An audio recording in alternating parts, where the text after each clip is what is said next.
ধর্মের নামে অন্ধকার নামার আপনি ঘুরে ফিরে তিনটা মৌলিক কারণ খুঁজে পাবেন। প্রথম কারণ, আমরা বনাম ওরা।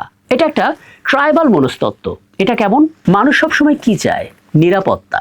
আর এই নিরাপত্তার জন্য তারা বিভিন্ন দল গঠন করে অথবা দলভুক্ত হয়।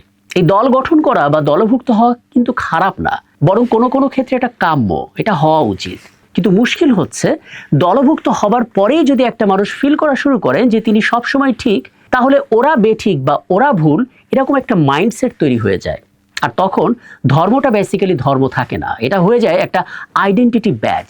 যে ব্যাজ থাকলে ধারণা করা হয় অন্যকে আঘাত করাটা সহজ, কারণ সে ভাবতে শুরু করে আমি তো পবিত্র পক্ষের লোক।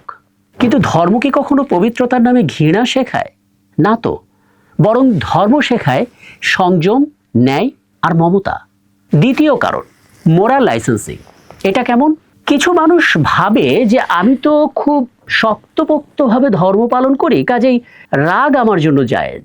আমি তো ধার্মিক, তাই মোটামুটিভাবে আমার জন্য স্বর্গ কনফার্ম। আর এ কারণে অন্যকে একটু আধটু অপমান করতেই পারি। কেউ কেউ ভাবে অন্য ধর্মের মানুষ তো নরকেই যাবে, ওদের সাথে আলাদা করে ভালো ব্যবহার না করলেও কোনো সমস্যা নেই, আমি ক্ষমা পেয়ে যাব। এই যে মাইন্ডসেট, এই মাইন্ডসেটটাই তাদের মধ্যে একটা মোরাল লাইসেন্সিং তৈরি করে দেয়। ফলে কি হয়, আমি ধার্মিক এই বিষয়টাই একটা অহংকার হয়ে সামনে চলে আসে। এটা কিন্তু ভীষণ রকম ক্ষতিকর দৃষ্টিভঙ্গি, কারণ ধর্ম মানুষকে পরিশুদ্ধ করে, তার ভেতর থেকে অহংকার নিঃশেষ করে দেয়। ধর্ম কিন্তু মোরাল লাইসেন্সিং দিয়ে একটা অপরাধকে জায়েজ করে না। তৃতীয় কারণ, ধর্মের ভাষা হারিয়ে ফেলা। ধর্মের ভাষা কি? ধর্মের ভাষা হচ্ছে ক্ষমা, মমতা, ন্যায়, সত্য, সংযম। আর ঘৃণার ভাষা কি? ঘৃণার ভাষা হচ্ছে অপমান, দলাদলি, গালাগালি, শত্রুতা তৈরি, অহংকার ইত্যাদি। তো যেদিন এই ধর্মের ভাষা চলে যায়, সেদিন ধর্মের নামে শুধু কিছু শব্দ থাকে, যে শব্দ আর যাই হোক কোনো সুবাতাস দিতে পারে না।